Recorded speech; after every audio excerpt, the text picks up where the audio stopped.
You know, for almost 25 years, there's been this one band right at the center of pop punk, emo, and arena rock. A band that just keeps tearing up the blueprint and drawing a new one. So today, we're going to dive into the story of Fall Out Boy. Our story?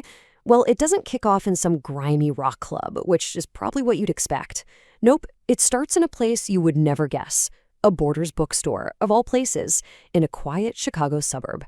But from that very quiet beginning, they would go on to sell millions and millions of records, headline stadiums all over the world, and pretty much define the sound for an entire generation.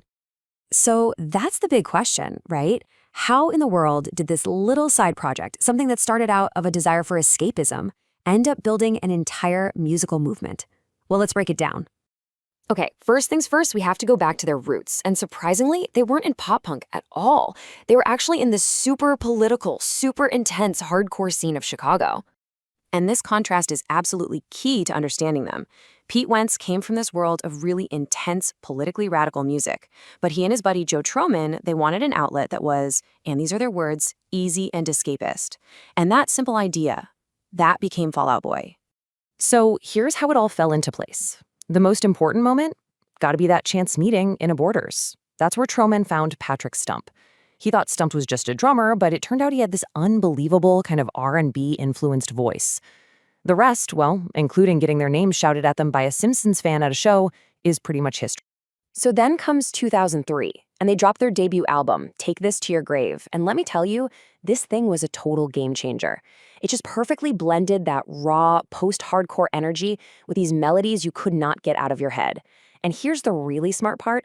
Island Records gave them this thing called an incubator deal. That basically meant they got to build a real, legit grassroots fan base on an indie label first, before ever touching the big leagues. And that grassroots support, which they nurtured like crazy on early social media, we're talking MySpace and LiveJournal, it set the stage for an absolute explosion into the mainstream. 2.5 million. That's how many copies their major label debut, From Under the Cork Trees, sold in the US alone. This wasn't just a success. This was a phenomenon. And they didn't just sell albums. They completely dominated.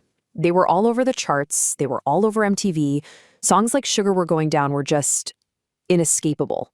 They had officially arrived. And this really shows you the bigger picture here. Wentz didn't just want to be in a successful band. No way. He wanted to build a whole culture. So he signed bands like Panic at the Disco and Gym Class Heroes, creating this whole universe for fans to live in. He wasn't just an artist, he was an architect. But you know how it goes. With massive success and this growing artistic ambition, a new challenge popped up: the expectations of the very same fans who put them on top. And this right here was the central conflict. By their 2008 album Fully Ado, the band was diving into these really complex, experimental sounds with funk and R&B and all sorts of stuff. But a huge chunk of their fan base, they just wanted another From Under the Cork Tree. The disconnect was massive. Wow, I mean, that quote from Patrick Stump, it just says everything, doesn't it? The backlash wasn't just some mean comments online. It was real. You gotta picture this. The band was getting booed by their own fans for playing their new songs. The pressure must have been just unbelievable. So in 2009, they just stopped. They went on this indefinite hiatus. And their side projects really showed just how much they needed to explore different things.